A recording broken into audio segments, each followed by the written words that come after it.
தமிழகத்தில் புதிய ஆட்சி அமைந்தால் டிஎன்பிஎஸ்சில சிலபஸ் சேஞ்சஸ் ஆகுமா?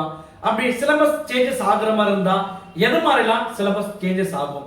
இதுக்கு முன்னாடி சிலபஸ் சேஞ்சஸ் ஆயிருக்குன்னா எந்த மாதிரி காரணங்களால சிலபஸ் சேஞ்சஸ் ஆயிருக்கு? சிலபஸ் சேஞ்சஸ் ஆகுது அப்படின்னா அதுக்கு என்ன மாதிரி முறைகள்லாம் கடைபிடிப்பாங்க? இன்னும் டிஎன்பிஎஸ்சில நோட்டிபிகேஷன் வர்றதுக்கு இன்னும் 2-3 மாதங்கள் தான் இருக்கு. குரூப் 1, குரூப் 2, குரூப் 4 இந்த 3 தேர்வுகள் இருக்கு. இந்த 3 தேர்வுகளையும் கண்டிப்பா நான் வெற்றி பெற்றாகணும்னா நான் எது மாதிரி ஸ்ட்ராட்டஜியை ஃபாலோ பண்ணணும்? நாங்க குரூப் 4க்கு தான் சார் படிச்சிட்டு இருக்கோம், அதுக்கு நான் எந்த மாதிரி புத்தகங்களை ஃபாலோ பண்ணணும்? ஏன்னா ஏற்கனவே நம்ம ஒரு ஸ்ட்ராட்டஜி பிடிச்சிருக்கேன்னா 2015 நடந்த குரூப் 4 எக்ஸாமோட கொஸ்டின் பேப்பர் வச்சு தான் அவங்க எங்க இருந்தெல்லாம் கேள்விகள் கேட்டிருக்காங்களோ அந்த கேள்விகள் பேஸ்டு தான் நம்ம வந்து அவுட் சோர்ஸ் புக்கை ஃபாலோ பண்ணி எடுத்து படிச்சிருக்கோம். அது மட்டும் படிச்சா போதுமா? ஆனா அதை தாண்டி நமக்கு 13 எக்ஸாம் 2026 இன்னை வரைக்கும் எக்ஸாம்ஸ் நடந்திருக்கு. அப்ப அந்த எக்ஸாம்ஸ்ல கேட்ட கேள்விகள்லாம் எங்க இருந்து எடுத்திருக்காங்க? அப்ப இந்த தேர்வு ஆணையத்துல கேள்வி எடுக்கிறவர்கள் யாரு, அவங்க எந்த மாதிரியான புக்ஸஸ் எல்லாம் ரெஃபர் பண்றாங்க அப்படின்ற ஒரு விஷயத்தை தான் முழுசா ஒட்டுக்கா பார்க்க போறோம். அடுத்த 8 மாசம் இப்படி நீங்க படிச்சீங்கன்னா 100% வெற்றியாக இருக்கும். என்ன 18 பட்டி வந்தாச்சாப்பா? அப்புறம் பரமசம் வரல, ராமசாமி வரல, 5 பேர் விட்டு போச்சு, 4 பேர் விட்டு போச்சுங்கிற பேச்சே இருக்கப்படாது. ஏன்னா எனக்கு இது மாதிரி ஆயிரக்கணக்கான பஞ்சாயத்து இருக்கு. ஒரு மனுஷன் ஒரு தடவை வந்தாச்சுன்னா அப்படியே கப்புனு யூஸ் பண்ணிக்கிறேன், புரியுதா? எக்ஸாம் நடந்திருக்கு. அப்ப அந்த எக்ஸாம்ஸ்ல கேட்ட கேள்விகள்லாம் எங்க இருந்து எடுத்திருக்காங்க? அப்ப இந்த தேர்வு ஆணையத்துல கேள்வி எடுக்கிறவர்கள் யாரு, அவங்க எந்த மாதிரியான புக்ஸஸ் எல்லாம் ரெஃபர் பண்றாங்க அப்படின்ற ஒரு விஷயத்தை தான் முழுசா ஒட்டுக்கா பார்க்க போறோம். அடுத்த 8 மாசம் இப்படி நீங்க படிச்சீங்கன்னா 100% வெற்றியாக இருக்கும். ஃபர்ஸ்ட் பொறுத்த வரைக்கும் என்னன்னா தமிழகத்தில் ஆட்சி மாற்றம். தமிழகத்துல ஆட்சி மாற்றம் எதனால ஏற்படும்? ஏன்னா நமக்கு 2026 சட்டமன்ற தேர்தல் நடந்து முடிஞ்சிருக்கு. இந்த சட்டமன்ற தேர்தலில் பெரும்பான்மை கொண்ட கட்சியின் தலைவரை முதலமைச்சராக நியமிக்கப்படுவாங்க. ஏன்னா வந்து இந்த கட்சி ஏற்கனவே இருந்த கட்சி தொடர்ந்தாலும் சரி, இப்ப இருக்கிற புதிய கட்சிகள் ஏதாவது ஜெயிச்சு மேல வந்தாலும் இந்த டிஎன்பிஎஸ்சில சிலபஸ் பார்த்தீங்கன்னா இருக்கிற வெயிட்டேஜ், அதாவது தமிழ்ல இருக்கிற பாடத்திட்டத்தை கொஞ்சம் மாற்றணும். ஏன்னா இன்னி வரைக்குமே தமிழ்ல எந்த மாதிரி கேள்விகள் வரும்னு சொல்லிட்டு யாராலுமே ப்ரெடிக்ட் பண்ண முடியல. இன்னைக்கு பார்த்தீங்கன்னா யூபிஎஸ்சி அந்த லெவலை தாண்டி இந்த டிஎன்பிஎஸ்சி அவங்களுக்கே நாங்கள் டஃப் கொடுப்போம் அப்படின்ற ஒரு செக்மெண்ட்டை எடுத்து போயிட்டே இருக்காங்க. இதுக்கெல்லாம் காரணம் என்ன அப்படின்னு பார்க்கும்போது நமக்கு இதுக்கு முன்னாடி இந்த டிஎன்பிஎஸ்சில சிலபஸ் மாற்றிய பரிணாமங்கள், சிலபஸ் எப்பப்பெல்லாம் சேஞ்சஸ் பண்ணியிருக்காங்க அப்படின்றத நம்ம பார்க்கணும். ஃபர்ஸ்ட் பொறுத்த வரைக்கும் பார்த்தீங்கன்னா இந்த சிலபஸ் டிஎன்பிஎஸ்சில சிலபஸ் இதுக்கு முன்னாடி எப்படிலாம் வந்து சேஞ்சஸ் பண்ணியிருக்காங்க அப்படின்னு பார்க்கும்போது டிஎன்பிஎஸ்சில சிலபஸ் 2010 இருந்து 18 வரைக்கும் சிலபஸை எந்த வித சேஞ்சஸும் பார்த்தீங்கன்னா பண்ணல. அப்போ அதுக்கு முன்னாடி எப்படி சார் இருந்துச்சு, கேள்விகள்லாம் எப்படி இருந்துச்சு அப்படின்னும் போது மொத்தம் வந்து 100 கேள்விகள் தமிழுக்கும் 100 கேள்விகள் பார்த்தீங்கன்னா வந்து பொது அறிவு பாடத்திட்டத்துக்கு வந்துச்சு. இப்போ இந்த 100 கேள்விகள் தமிழ் பொறுத்த வரைக்கும் ரொம்ப எளிமையாகவே இருக்கும், நார்மலாக பார்த்தீங்கன்னா அட்டன் பண்ணுற மாதிரி இருக்கும். அப்போ 100 கேள்விகள் பொது அறிவு சார் அப்படின்னும் போது பொது அறிவு பொறுத்த வரைக்கும் இன்னைக்கு எப்படிலாம் இருக்கோ, இன்னைக்கு வந்து யூனிட் 6, யூனிட் 9 அப்படின்னு சொல்லிட்டு அவன் பாடத்திட்டத்தெல்லாம் வந்து பிரிச்சிருக்கும். அப்போ அது மாதிரி பாடத்திட்டங்கள்லாம் வந்து அப்போ இல்லை. அப்போ வந்து பார்த்தீங்கன்னா அந்த சமூக அறிவியல், அறிவியல், சமூக அறிவியல் இருக்கிற குடிமியல், வரலாறு, புவியியல் அந்த மாதிரி பாடத்திட்டங்கள் மட்டும்தான் இருக்கும். அதில் பார்த்தீங்கன்னா அந்த வெயிட்டேஜ் நம்ம ப்ரெடிக்ட் பண்ணவே முடியாது. ஏன்னா ஒரு தேர்வுகளில் அறிவியல் கேள்விகள் அதிகமாக இருக்கும். 25 கேள்விகள் பார்த்தீங்கன்னா அறிவியல் கேள்விகள் ஒரு தேர்வில் வரும். ஒரு தேர்வில் அறிவியல் கேள்வியே இருக்காது, நடப்புகள் கேள்விகள் அதிகமாக இருந்துச்சு. அப்போ 2010 இருந்து 18 இருக்கிற காலகட்டத்தில் நம்ம எந்த எக்ஸாமுக்கு படிக்கிறோமோ அந்த எக்ஸாம்ல நம்ம படிச்ச கேள்விகள் வந்துச்சுன்னா நம்ம நிறைய மார்க் எடுத்து நல்ல டிபார்ட்மெண்ட் சூஸ் பண்ற மாதிரி இருந்துச்சு. அதுக்கப்புறம் பார்த்தீங்கன்னா வந்து ஒரு சில சேஞ்சஸ் 2018 அப்புறம் என்ன பண்ணாங்க, 2019 புதிய சமச்சீர் பாட புத்தகங்கள்லாம் பார்த்தீங்கன்னா மாறுச்சு. அப்போ பாட புத்தகங்கள் மாறும்போது ஆட்டோமேட்டிக்காக என்ன பண்ணாங்க, சிலபஸ் வந்து ரிவைஸ் பண்ணாங்க. இந்த டைம்ல பார்த்தீங்கன்னா ஒரு விஷயம் வந்து மாறிச்சு, கொரோனா அப்படின்றது ஒரு விஷயம் மாறிச்சு. அப்போதான் என்ன பண்ணாங்க, முதல் முறையாக இந்த INM இந்தியன் நேஷனல் மூவ்மெண்ட் அப்படின்னு ஒரு பாடத்திட்டத்தை 2ஆ பிரிச்சுட்டாங்க. இந்தியன் நேஷனல் மூவ்மெண்ட்ல இருந்தா என்ன பிரிஞ்சிருக்குன்னா இன்னைக்கு தமிழ் சமூகம் அப்படின்னு, தமிழ் சமூக வரலாறு மற்றும் பண்பாடு இயக்கம் அப்படின்ற ஒரு பாடத்திட்டம் பார்த்தீங்கன்னா பிரிஞ்சிருக்கு. கூடவே இந்த யூனிட் 9 அப்படின்ற ஒரு பாடத்திட்டத்தையும் பிரிச்சிருப்பாங்க. இது வந்து எப்போ பிரிச்சாங்க அப்படின்னா 2019 இந்த சிலபஸ்ல பார்த்தீங்கன்னா பிரிச்சிருப்பாங்க. அப்போ சார் அடுத்ததான் சிலபஸ் எப்போ சார் சேஞ்சஸ் பண்ணாங்க அப்படின்னம்னா இங்க பொறுத்த வரைக்கும் புத்தகம் மாறுச்சு. புத்தகம் மாறினதுனால இந்த சிலபஸ் வந்து சேஞ்சஸ் ஆச்சு. ஆனா இந்த இடத்துல புத்தகம் எதுவும் மாறல சார், அப்படியே தானே இருந்துச்சு. இந்த இடத்துல ஏன் சேஞ்சஸ் ஆச்சு அப்படின்னா 2024 செப்டம்பர் மாதம் டிஎன்பிஎஸ்சில குரூப் 2 அப்படின்னு ஒரு எக்ஸாம் நடக்குது. அந்த எக்ஸாம்ஸ்ல பார்த்தா வந்து தமிழ் கேள்விகள் கடினமாகவும் ஆங்கில கேள்விகள் எளிமையாக இருந்துச்சுன்னு சொல்லிட்டு பார்த்தீங்கன்னா அந்த மாணவர்கள் மத்தியில் ஒரு குழப்பமான விஷயம் நடந்து மாணவர்கள் ரொம்ப மன உளைச்சலாகி நிறைய எதிர்ப்பலைகள் எல்லாம் பார்த்தீங்கன்னா டிஎன்பிஎஸ்சி மேலே இருந்துச்சு. அப்போ டிஎன்பிஎஸ்சியில் என்ன பண்ணிட்டாங்க, இங்கிலீஷ் மாதிரி பார்த்தீங்கன்னா தமிழ்லையோ ஒரு முறையான பாடத்திட்டத்தை கொண்டு வரோம் அப்படின்னு சொல்லிட்டு ஒரு பாடத்திட்டத்தை வந்து கொண்டாந்தாங்க. அப்போ அந்த பாடத்திட்டத்தை கொண்டு வர சொல்லும்போது என்ன சொல்லிட்டாங்கன்னா, இதுக்கப்புறம் பார்த்தீங்கன்னா தமிழ் கம்பல்சரி பார்த்தீங்கன்னா வந்து 100 கேள்விகள்னா 40 கேள்விகள் பார்த்தீங்கன்னா வந்து எடுத்தாகணும் அப்படின்ற ஒரு முறையெல்லாம் எடுத்து வந்திருப்பாங்க. திருக்குறளுக்கு பார்த்தீங்கன்னா வந்து முக்கியத்துவம் கொடுக்க ஆரம்பிச்சுட்டாங்க. நிறைய கேள்விகள் பார்த்தீங்கன்னா வந்து முழுக்க மாற்றினாங்க. இப்போ என்ன 2025 டு 24 டு 25 இந்த காலகட்டத்தில் ஒரு மாதிரியான கேள்விகள் பார்த்தீங்கன்னா இருந்துச்சு. இந்த கேள்விகள் 2023 24 வரைக்கும் கொஞ்சம் வேற மாதிரி இருந்துச்சு. ஆனால் 2024 அதாவது இந்த குரூப் 2 இன்சிடென்ட்டுக்கு அப்புறம் பார்த்தீங்கன்னா கேள்விகளோட தரம் நம்ம எதிர்பார்த்ததை விட ரொம்ப கடினமாக போயிடுச்சு. அப்போ இந்த கேள்விகள் எப்போ சேஞ்சஸ் ஆச்சு, சிலபஸ் என்ன சேஞ்சஸ் ஆச்சுன்னு சொல்லிட்டு பார்க்குறோம். அந்த சிலபஸில் என்னென்ன விஷயங்கள்லாம் முக்கியத்துவம் கொடுக்குறாங்க அப்படின்றத நம்ம பார்த்தோம். அப்போ சிலபஸ் மாறிடுச்சு. இப்போ சிலபஸ் மாறினதுக்கப்புறம் நீங்கள் என்ன அடுத்த விஷயம் தெரிஞ்சுக்கிங்கன்னா, ஒரு எக்ஸாம் நம்ம பாஸ் பண்ணணும் அப்படின்னு முடிவு பண்ணிட்டோம்னா முந்தைய ஆண்டுகளில் எவ்வளோ கட் ஆஃப் வந்து எடுத்திருக்காங்க, இந்த கட் ஆஃப் எடுத்தால் நம்ம கண்டிப்பாக வந்து கிளியர் பண்ண முடியும் அப்படின்ற விஷயம் நம்ம எல்லாருக்குமே தெரிஞ்சுக்கணும். இதை தான் உங்களுக்கு தெளிவாக இங்கே வந்து நான் கொடுத்துருப்போம். இப்போ பொறுத்த வரைக்கும் பார்த்தீங்கன்னா 2022 கொடுத்துருக்கோம். 2022 இப்போ அடுத்த வரக்கூடிய தேர்வுகளே பார்த்தீங்கன்னா வந்து இந்த 3 தேர்வு தான் எல்லாமே முக்கியத்துவம் கொடுத்து படிச்சு வருவீங்க. பார்த்தீங்கன்னா குரூப் 1, குரூப் 2, குரூப் 4 இந்த 3 தேர்வுகளில் 2022 குரூப் 1ல 149 152 கேள்விகள் போட்டவங்களுக்கு அடுத்த லெவல் போகிற மாதிரி இருந்துச்சு. குரூப் 2 பொறுத்த வரைக்கும் 156 158 போட்டவங்க அடுத்த லெவல் போனாங்க. அதே குரூப் 4 பாருங்க 166 170 169 172 168 170. அப்ப 2024 வரைக்கும் கேள்விகள் எப்படி இருந்துச்சுன்னா ரொம்ப எளிமையா இருந்துச்சு. நம்ம உங்களுக்கு சொன்ன பாத்தீங்களா 2024 வரைக்கும் ஒரு ஸ்ட்ராட்டஜி இருந்துச்சு. ஏன்னா நமக்கு 2024 முன்னாடி சிலபஸ் சேஞ்ச் ஆகுது. சேஞ்சஸ் ஆகியும் நமக்கு என்ன பண்ணுது, கேள்வித்தாள் பார்த்தீங்கன்னா ஓரளவுக்கு அப்படியே இருக்கு. 168 இருந்து 177 வரைக்கும் இருக்கு. அதுக்கப்புறம் 2025 ஒரு எக்ஸாம் இருக்கு. 2025 152 இருந்து 155 கேள்வி எடுத்தவங்களுக்கு மட்டும் தான் வேலை வந்துச்சு. சரிங்களா? அப்ப இதை பொறுத்த வரைக்கும் 152 போட்ட ஜெனரல் நம்பருக்கு வேலை கிடைக்கல.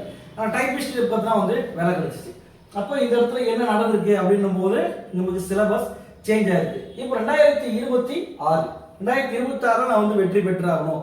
இப்போ இந்த இடத்துல நான் வெற்றி பெற்றாகணும்னா இப்போ நான் எவ்வளவு கேள்விகள் போட்டா வெற்றி பெற முடியும் அப்படின்னு பார்க்கணும்.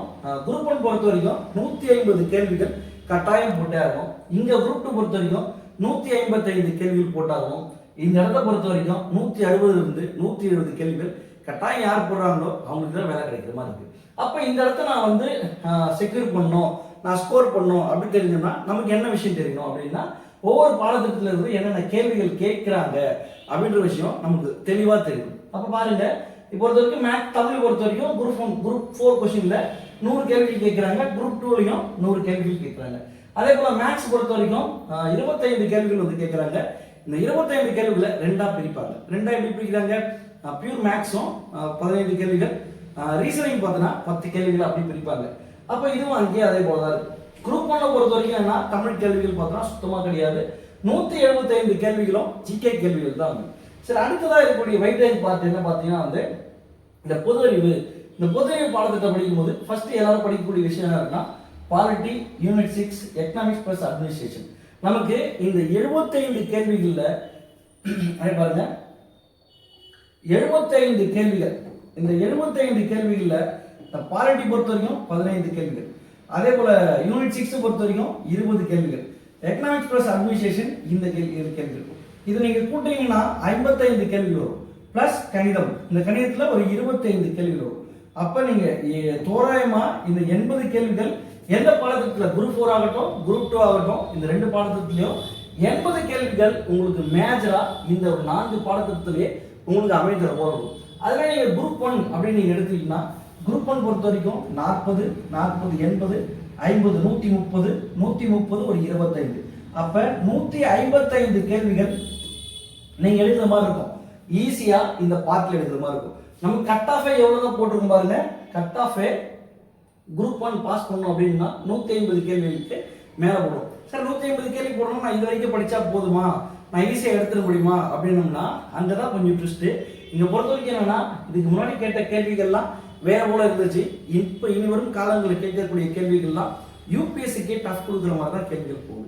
அப்போ எது போல வந்து கேள்விகள் அமையுது? முதல்ல கேள்விகள் அமையுதுன்னா இந்த கேள்விகள்லாம் எடுக்கிறது யாரு? அப்போ எந்த பாட புத்தகத்திலிருந்து நமக்கு கேள்விகள் அமையுது அப்படின்றத நம்ம பார்க்குவோம். ஃபர்ஸ்ட் வரைக்கும் பார்த்துக்குங்க. இதுக்கு முன்னாடி நான் ஏற்கனவே சொன்ன உங்களுக்கு எக்ஸாம்ஸ் டிஎன்பிசி எல்லாருமே குரூப் 4 நம்ம படிச்சுட்டு இருக்கீங்களா? அப்போ நம்ம குரூப் 4, குரூப் 2, குரூப் 1 படிக்கும் போது நம்ம எல்லாத்துக்கும் எந்த ஒரு மாதிரியை எடுத்துக்கணும் பார்த்தீங்கன்னா, இன்னி வரைக்குமே எல்லா மாணவர்களும் எடுத்துருக்கீங்கன்னா பழைய குரூப் 4 2025 நடந்த குரூப் 4ல கேள்விகள் இங்கிருந்து கேட்டிருக்காங்க. இவங்க பிரித்தெழுதுக இங்க எடுத்தாங்கன்னா நம்ம பாவனார் புத்தகம், தமிழ் சொல்வளம் அப்படி சொல்லிட்டு நம்ம ஒரு சில பகுதிகளை பார்த்தீங்கன்னா வந்து குறிப்பிட்டிருக்கோம். ஆனா அது தொடர்ச்சியா பாருங்க, இந்த குரூப் 4 எக்ஸாம் என்ன நடந்திருக்கு பாருங்க. இந்த குரூப் 4 எக்ஸாம் 13வது எக்ஸாம் பாருங்க, 12/7/2025 சரிங்களா? அன்னைக்கு நடந்த exam combine civil service examination group 4. இன்னைக்கு நடந்த எக்ஸாமோட ஒரு மாடல் பேப்பரா வச்சு தான் நம்ம என்ன பண்றோம், இன்னைக்கு தமிழகத்தில் இருக்க எல்லாருமே ஒரு கோல் அச்சீவ் பண்ணிட்டு ஓடுறோம். ஏன்னா இந்தந்த செக்மெண்ட்ல இருந்து கேள்விகள் வரும் அப்படின்ற ஒரு செக்மெண்ட்ல அவங்க கொடுத்த செக்மெண்ட்டை பார்த்து ஓடிருக்கும். ஏன்னா நிறைய பேர் வந்து இந்த புக்கில் தான் கேள்வி வந்துச்சு, இந்த கேள்வி இங்க இருந்தா வந்துச்சு, இந்த கேள்வி இங்க இருந்தா வந்துச்சு அப்படின்னு சொல்லிட்டு எல்லாருமே குரூப் 4 தான் வச்சு ஒரு ரோலா வச்சு ஓட்டுக்கும். அப்ப நீங்களே சொல்லுங்க சார், அப்ப எதை வச்சுதான் நான் படிக்கிறது அப்படின்னு சொல்லிட்டு கேட்க வரீங்க. உங்களுக்கு நான் சொல்றேன். இருந்தாலும் பாத்தீங்கன்னா வந்து இதை தாண்டி பொறுத்த வரைக்கும் ஒண்ணு அப்படி பாத்தீங்கன்னா ஒரு 13 தேர்வுகள் உங்களுக்கு இன்னைக்கு கரண்ட் டேட்ல வரைக்கும் பாத்தீங்கன்னா வந்து 25/3/2026 வரைக்கும் உங்களுக்கு தேர்வு நடந்திருக்கு. இந்த தேர்வுகள் எல்லாத்துலயும் தமிழ் எலிஜிபிலிட்டி அப்படின்னு சொல்லிட்டு பார்த்தீங்கன்னா ஒரு செக்மெண்ட் நடந்திருக்கும். இந்த எலிஜிபிலிட்டி கேள்விகளை எடுத்து பாருங்க, தரம் பார்த்தீங்கன்னா வந்து குவாலிட்டியா வச்சிருக்காங்க. அப்ப இதுக்கான கேள்விகள் சரி ஏற்கனவே நம்ம குரூப் 4ல பார்த்தோமே, அந்த குரூப் 4ல கேட்ட கேள்விகள் தான் வந்து வந்திருக்கா அப்படின்னம்னா இல்ல. இங்க அந்த ஏற்கனவே ரெஃபரன்ஸ் சொன்ன புக்கை தாண்டி கேள்விகள் வந்து வெளியில போகுது. அப்ப இந்த ரெஃபரன்ஸ் புக்கை எதுக்காக நம்ம சார் படிக்கணும்? ரெஃபரன்ஸ் புக்கில் இருந்து கேள்விகள் வரணும்னா இப்போ இந்த டைம் வெளியிலேருந்து வந்தால் நான் என்ன பண்ணணும், என்ன பண்ணுறது, நான் எனக்கு ரொம்ப கஷ்டமாக இருக்குது சார், எனக்கு நான் படிக்கிறதுலேருந்து வெளியில் போகிறேன் அப்படின்னு சொல்லிட்டு மாணவர்கள் பார்த்தீங்கன்னா புலம்பாதீங்க. இப்போ இந்த இடத்துல நீங்கள் வந்து பார்த்தீங்கன்னா ஒரு விஷயம் பார்த்தீங்கன்னா தெளிவாக புரிஞ்சுக்கணும். ஏன்னா இந்த கேள்விகள் எடுக்கிறது யாரு? நமக்கு எக்ஸாம்ஸை பொறுத்த வரைக்கும் இந்த டிஎன்பிசி வந்து ஒரு தேர்வுத்தாள் தயார் செய்யுதுன்னா அது யார் மூலியமா தயார் செய்கிறாங்க அப்படின்னு முதல்ல பார்த்துக்கங்க. ஃபர்ஸ்ட் எதுன்னு பார்த்தோன்னா வந்து வல்லுநர் குழு அப்படின்னு சொல்லிட்டு ஒரு குழு இருக்கும். இப்போ இன்னைக்கு கூட பார்த்தோன்னா காலகட்டத்தில் ஏதாவது கொஸ்டின் வந்து பார்த்தோன்னா தப்பாக ஆன்சர் கீ கொடுத்துட்டாங்கன்னா இதை வல்லுநர் குழு கொண்டு ஆய்வு செய்யறோம் அப்படின்னு சொல்லிட்டு சொல்லுவாங்களே, அந்த வல்லுநர் குழு தான். இந்த வல்லுநர் குழு யாரு அப்படின்னு பார்க்கும்போது பல்கலைக்கழக பேராசிரியர்கள், அதில் இருக்கக்கூடிய கல்வியாளர்கள், துறை வல்லுநர்கள். முதல்ல என்னன்னா இவங்க யாரு அப்படின்றது பார்த்தோன்னா சொல்ல மாட்டாங்க, யாருக்கு இருந்து எடுக்க போறாங்க அப்படின்றது சொல்ல மாட்டாங்க. அப்புறம் நமக்கு தெரிஞ்ச விஷயம் என்னன்னா பல்கலைக்கழக பேராசிரியர்களும் கல்வியாளர்கள் தான் நமக்கு கேள்வி எடுக்க போறாங்க. அப்ப இவங்க கேள்வி பொறுத்த வரைக்கும் எப்படி எடுக்க போறாங்க அப்படின்னா, எங்களுக்கு இதான் சிலபஸ், இந்த சிலபஸ்ல இருந்து என்ன பண்ணோம், கொஸ்டின் பேங்கை ரெடி பண்ணி எங்களுக்கு கொடுத்துருங்க அப்படின்னு சொல்லிட்டு டிஎன்பிஎஸ்ல இருந்து கொஸ்டின் பேங்க் கேட்டு வாங்கியிருப்பாங்க. இது ஒருத்தர்கிட்ட இருந்தா வாங்குவாங்களா அப்படின்னு பாத்தீங்கன்னா அப்படி கிடையாது. இது பல்கலைக்கழக, அதாவது பல்வேறு வல்லுநர்கிட்ட இருந்து ஒரே நபர்கிட்ட கொடுத்து கொஸ்டின் வாங்க மாட்டாங்க. நிறைய பேர்கிட்ட இருந்து பார்த்தோன்னா வந்து கொஸ்டின்கள் பார்த்தோன்னா வந்து வாங்குவாங்க. ஒரு நிறைய கேள்விகள், அதாவது ஒரு 200 கேள்வி ஃபிட் பண்ண போறாங்கன்னா ஒரு 10,000 கேள்விகள் பார்த்தோன்னா வந்து அவங்க வந்து பார்த்தோன்னா வாங்குவாங்க. அப்போ அந்த கேள்விகள் வாங்கிட்டு அதுக்கப்புறம் வந்து தேர்வு செய்வாங்க. இந்த கேள்விகள்லாம் எப்படி இருக்கு அப்படின்னு சொல்லிட்டு இந்த டீம் வந்து வேற, அதுக்கப்புறம் தொடர்ச்சியா இந்த 10,000 கேள்வி கொடுத்ததுல இருந்து இதை மதிப்பாய்வு செய்யறதுக்கு இன்னொரு குழு இருக்கும். அந்த குழு பார்த்தோன்னா வந்து இந்த கேள்விகளை ரெடி பண்ணுவாங்க. இந்த கேள்வி பார்த்தோன்னா ரெடி பண்ணிட்டு அதோட தரம், கடினத்தன்மை, அதோட தரம் குவாலிட்டியா இருக்கான்னு பார்ப்பாங்க, அது கடினத்தன்மையா வச்சிருக்காங்கன்னு பார்ப்பாங்க. பிளஸ் அடுத்ததா இதை வந்து நம்மளுடைய சிலபஸ் பேஸ்ல இருக்கா அப்படின்றத ஃபிக்ஸ் பண்ணுவாங்க. இதை வந்து நிபுணர் குழு பார்த்தா திருப்பி அதை மதிப்பாய்வு செய்வாங்க. பிளஸ் அதோட மொழிபெயர்ப்பு சரியா இருக்கா, நம்ம வந்து ஜெமினில இருந்து அப்படியே வாங்கி கொடுக்குறாங்களா அப்படின்றத ஒரு கூகுள் டிரான்ஸ்லேட் பண்ணி வந்து அப்படியே வருதா. ஏன்னா பெரும்பான்மை கேள்வி அப்படிதான் மாணவர்கள் வந்து குற்றச்சாட்டு பண்றாங்கன்னு வச்சுங்க. இருந்தாலுமே அதுக்கான ஒரு குழுக்கள் பார்த்தோன்னா வந்து இருக்கு அப்படின்றது தான் ஒரு செக்மெண்டா இருக்கும். அதுக்கப்புறம் பார்த்தோன்னா வந்து இந்த ரகசியம், இந்த கேள்விகளை வந்து ரெடி பண்ணியாச்சு அப்படின்றது, இந்த கேள்விகள் மொத்தத்தையும் ஒரு 5-6 செட்டா ரெடி பண்ணுவாங்க. ஒரு 1000 கேள்வி எடுத்துருவாங்க. இந்த குழு நிபுணர் குழு வந்து கொடுக்கும். இந்த 1000 கேள்விகளை பார்த்தோன்னா வந்து ஒரு கம்ப்யூட்டர்ல வந்து ஃபிட் பண்ணுவாங்க. அந்த கம்ப்யூட்டர் பார்த்தோன்னா வந்து ரேண்டமா வந்து கொஸ்டின்ஸ் வந்து ரெடி பண்ணும். அந்த ரேண்டம் கொஸ்டின்ஸை பார்த்தோன்னா வந்து அது யாருக்குமே தெரியாது அப்படின்னு சொல்லிட்டு சொல்லுவாங்க. அவங்க அதை பேஸ் பண்ணி என்ன பண்ணுவாங்கன்னா அது நேரடியாக பார்த்தோன்னா இங்கே நம்ம செக்மெண்ட் மூலமாக என்ன பண்ணுவாங்க, அந்த ஜெராக்ஸ், அதாவது பதிப்பகம், அதாவது பதிப்பகம் அந்த அச்சுக்கூடத்துக்கு பார்த்தோன்னா அனுப்புவாங்க. அந்த அச்சுக்கூடத்துக்கு போயிட்டு அந்த சீல் ஓப்பன் ஆகாமல் எல்லா இடத்துலையும் பார்த்தோன்னா வந்து போகும். அதனால தான் சொல்லுவாங்க பலத்த பாதுகாப்பு கூட. இப்போ கடைசி நேரத்தில் தேர்வுகள்லாம் பார்த்தோன்னா எவ்வளோ பாதுகாப்பாக நீங்கள் போச்சுன்னு சொல்லிட்டு பார்த்துருப்பீங்க. அப்போ ஒவ்வொரு டைமும் பார்த்தோன்னா ஒவ்வொரு துப்பாக்கி அந்த போலீஸ் தான் பார்த்தோன்னா கூட வருவாங்க. அழகாக பலத்த பாதுகாப்புடன் பார்த்தோன்னா ஒவ்வொரு இடத்துலையும் போயிட்டு எக்ஸாம்ஸில் பார்த்தோன்னா சென்டரில் போய் வச்சுட்டு அதை வந்து பாதுகாப்புற மாவட்ட தலைநகரில் இருக்கும். எக்ஸாம்ஸுக்கு முன்னா பார்த்தோன்னா எல்லா இடத்துலையும் பார்த்தோன்னா ஹெட் குவார்ட்டர் போய் பிரிஞ்சு அங்கங்கிருந்து பார்த்தோன்னா போகிற மாதிரி இருக்கும். அப்போ இந்த கொஸ்டின் அப்படி எப்படி தயார் பண்ணுறாங்கன்னு புரிஞ்சுங்களா? என்னன்னா நீங்கள் இங்கே தெரிஞ்சுக்க வேண்டிய விஷயம் என்னன்னா பல்கலைக்கழக பேராசிரியர்கள். அப்போ பல்கலைக்கழக பேராசிரியர் இன்னைக்கு பழைய கொஸ்டின் பேப்பர் எடுத்துட்டுனா இந்த யூனிவர்சிட்டியில இருந்து கேள்வி வந்துச்சு, இந்த யூனிவர்சிட்டியில இருந்து கேள்வி வந்துச்சு அப்படின்னு சொல்லிட்டு சொல்றாங்களே. அப்போ எந்த யூனிவர்சிட்டி புக் நம்ம படிச்சுட்டு இருக்கோம்? ஏதோ ஒரு அண்ணா யூனிவர்சிட்டி புக்கு அப்படின்னு சொல்லிட்டு நம்ம ஃபிக்ஸ் பண்ணோம்னா அப்படி நம்ம ஃபிக்ஸ் பண்ணக்கூடாது அப்படின்றதுக்காக தான் இந்த செக்மெண்ட்டே எடுத்தோம். ஏன்னா தமிழகத்தை பொறுத்த வரைக்கும் நீங்க எடுத்துக்கும் போது ஏறத்தாழ ஒரு 58 பல்கலைக்கழகங்கள் இருக்கு. அந்த 58 பல்கலைக்கழகம்னா மாநில அரசு பல்கலைக்கழகம் 28, நிகர்நிலை பல்கலைக்கழகங்கள் 28, மத்திய அரசு அதாவது தமிழ்நாடு மத்திய பல்கலைக்கழகம் 2, அதே போல வந்து பிற தேசிய முக்கியத்துவம் வாய்ந்த பல்கலைக்கழகம் 4. மொத்தம் எத்தனை இருக்கு பார்த்தீங்கன்னா வந்து ஏறத்தாழ 56 பல்கலைக்கழகங்கள் இருக்கு. அப்ப இந்த 56 பல்கலைக்கழகங்கள் இருந்தும் இவங்க கேள்வி வந்து வாங்கலாம். நீங்க இந்த இடத்துல தான் வாங்கணும், இந்த இடத்துல தான் கேள்விகள் வாங்கணும். உதாரணத்துக்கு எடுத்தோம்னா இங்க இருக்கிற நமக்கு அண்ணா பல்கலைக்கழகம், சென்னை பல்கலைக்கழகம், பெரியார் பல்கலைக்கழகம், மன்னமணியம் பல்கலைக்கழகம் தான் நீங்க கேள்வி வாங்கணும் அப்படின்னு சொல்லிட்டு யாரையும் கட்டாயப்படுத்த முடியாது. இங்க இருக்கிற நமக்கு ஒரு சிம்பிள் எடுத்துக்கணும்னா இந்த பல்கலைக்கழக கல்வியாளர்கிட்ட இருந்து அவங்க கேள்வி வாங்கலாம். அப்ப 58 யூனிவர்சிட்டியில இருந்துமே 56 யூனிவர்சிட்டியில இருந்துமே கேள்விகள் வாங்கப்படும். அப்ப ஏன் இந்த மாதிரி கேள்விகள் இன்னும் கடினமா இருக்கு புரியுதுங்களா? ஏன்னா ஒவ்வொரு யூனிவர்சிட்டியிலும் ஒவ்வொரு மாதிரியான புத்தகங்கள் இருக்கும். இதே சிலபஸ் தான். இந்த சிலபஸ்ல கேள்விகள் அங்கங்க பார்த்தீங்கன்னா அமைஞ்சிருக்கும். இதெல்லாம் நீங்க எடுத்து அவுட் சோர்ஸ் புக்கு நம்ம போறோம். இதெல்லாம் எங்க இருக்கு? அவுட் சோர்ஸ் புக்கை தாண்டி நம்ம போகும்போது பார்த்தீங்கன்னா இதெல்லாம் யூனிவர்சிட்டி புக்கில் பார்த்தீங்கன்னா வந்து தெளிவாகவே இருக்கும். அந்த கேள்விகள் எடுத்து அந்த யூனிவர்சிட்டில இருந்து கொஸ்டின் பேங்க் கொடுத்த நபர்கள் அந்த புத்தகத்தில் தான் எடுத்திருப்பாங்க அந்த கேள்விகளை. அப்போ அங்கிருந்து தான் பார்த்தீங்கன்னா வந்து போற மாதிரி இருக்கும். அப்போ அடுத்ததாக தெரிய வேண்டிய விஷயம் என்னன்னா, ரைட்டு சார் எனக்கு வந்து பழைய பாடத்திட்டமே நல்லா இருந்துச்சு, எனக்கு புதிய பாடத்திட்டம் பார்த்தோன்னா வந்து கஷ்டமா இருந்துச்சு. ஏன்னா நம்ம அடுத்த லெவலுக்கு வந்து போக ஆரம்பிச்சிடும். ஏன்னா இப்போ இது வரைக்கும் நமக்கு தெரிஞ்ச விஷயம் என்ன தெரிஞ்சு சிலபஸ் மாறப்போதா அப்படின்ற விஷயம் பார்த்தோன்னா நமக்கு தெரிஞ்சு மாறுதான் மாறலையா. அப்போ அடுத்ததான் நமக்கு என்ன தெரிய வருது? நமக்கு தெரிஞ்ச விஷயம் என்னன்னா அடுத்ததாக பார்த்தோன்னா அது நான் சிலபஸ், இந்த சிலபஸுக்கு நான் எப்படி படிக்கணும், அதுக்கு என்ன கட் ஆஃப் பார்த்தோன்னா வரும். அப்போ நான் இந்த எக்ஸாம் தான் குரூப் 4, குரூப் 1, குரூப் 2 இந்த தேர்வுகள் நான் எந்த தேர்வு நான் போக போகிறேன் சூஸ் பண்ணிக்கணும். அந்த தேர்வை சூஸ் பண்ணிட்டு அதுக்கு நான் எவ்வளோ உழைக்கணும், அதுக்கு நான் உழைக்கணும்னா நான் எப்படி படிக்கணும் அப்படின்ற விஷயம் தெரியணும். அப்போ இதுக்கு முன்னாடி இந்த தேர்வுகள் பழைய தேர்வுகளை பொறுத்த வரைக்கும் பார்த்தோன்னா தமிழ் பாடத்திட்டத்தை பொறுத்த வரைக்கும் தெரியும்னா பகுதி A, A, C அதாவது E அப்படின்னு சொல்லிட்டு பிரிப்பாங்க. இதை பொறுத்த வரைக்கும் 21 தலைப்புகளா இலக்கணம் இருந்துச்சு, 10 தலைப்புகளாக பார்த்தோன்னா வந்து இலக்கியம் இருந்துச்சு, தமிழ் அறிஞ்சு தோன்றும் 21 தலைப்புகளாக இருந்துச்சு. இது எல்லாமே எங்க இருந்துச்சு அப்படின்னு பார்த்தோன்னா 6ல இருந்து 12ஆம் வரைக்கும் தமிழ் புத்தகத்திலிருந்து மட்டும்தான் கேள்விகள் இருந்துச்சு. 90% கேள்விகள் இருந்துச்சு. சரிங்களா? ஒரு சில கேள்வி வெளியே போச்சு. அப்படி நம்ம பசங்க பார்த்தா அந்த ஒமிஷன் மெத்தட்ல ஒரு 5 கேள்வி போட்டுருவாங்க, 95 கேள்வி போட்டுருவாங்க. ப்ளஸ் டெஸ்ட் ப்ராக்டிஸ் பண்ணும்போது நம்ம பசங்க 100 கூட போட்டிருந்தாங்க இந்த கேள்வித்தாள் இருக்கும்போது. அப்போ 90% கேள்விகள் வந்துருச்சுன்னா பள்ளி பாடத்தில் ஒரு கிராமப்புறத்தில் படிக்கக்கூடிய நபர்களாக இருந்தாலுமே 90 கேள்விகள் வந்து போட்டாங்க. ஆனா புதிய பாடத்திட்டம் அப்படின்னு ஒரு புதிய பாடத்திட்டம் அறிமுகமாச்சு. இந்த பாடத்திட்டத்தை பொறுத்த வரைக்கும் 7 அலகுகள், மொத்தமே 7 அலகுகள் தான். இந்த அலகுகள் ரொம்ப ரொம்ப ஈஸி. பெரும்பான்மை அலகுகள் பொறுத்தவரைக்கும் எங்க அடங்கிச்சுன்னா நமக்கு இலக்கணம் அப்படின்ற ஒரு பாடத்திட்டத்திலே பார்த்தோன்னா அடங்கிடுச்சு. ஒரு சில இந்த 7வது யூனிட்டை பொறுத்த வரைக்கும் தான் இலக்கியம் அப்படின்ற ஒரு பாடத்திட்டத்தை பார்த்தோன்னா அமைஞ்சிச்சு. அப்போ இந்த 2 பாடத்திட்டத்திலே நமக்கு மொத்தமே அமைஞ்ச மாதிரி ஆயிடுச்சு. அப்போ இந்த சிலபஸ் பார்த்தோம்னா ரொம்ப ஈஸியா இருக்கும் அப்படின்ற மாதிரி தான் எல்லா மாணவர்களும் அடுத்த லெவலுக்கு வந்து கிளம்புனாங்க. ஆனா அப்பதான் வச்சாங்க ட்விஸ்ட்டு என்னன்னா சிலபஸோட கடினத்தன்மை, அதாவது கேள்விகளோட கடினத்தன்மை, கலைச்சொற்கள் அப்படின்ற ஒரு செக்மெண்ட்ல கூட்டு விளையாட்டாங்க. அப்போ இதுக்கு என்னன்னா தெளிவில்லாத புத்தகங்கள், நம்ம எந்த புக்கு படிக்கணும் அப்படின்ற தெரியல. இன்னி வரைக்கும் மாணவர்கள் பார்த்தோன்னா தமிழுக்கு எதை படிக்கணும் தெரியாம சுத்திட்டே இருக்காங்க. இப்போ அதான் நம்ம சொல்ல போறோம், எதை படிக்கணும் அப்படின்ற விஷயத்த நம்ம சொல்ல போறோம். அப்போ என்னதான் தெரியல. அப்புறம்னா இந்த புத்தகங்கள் நான் வந்து இந்த 7 யூனிட் படிக்க போறேன், வெளி புத்தகங்கள் அதிகமா இருக்கு, தெளிவில்லாத கேள்வி முறை அப்படின்னாலுமே 50% கேள்விகள் எங்கிருந்து வருது அப்படின்னம்னா ஏற்கனவே இருந்து பாத்தீங்களா பாடத்திட்டம்.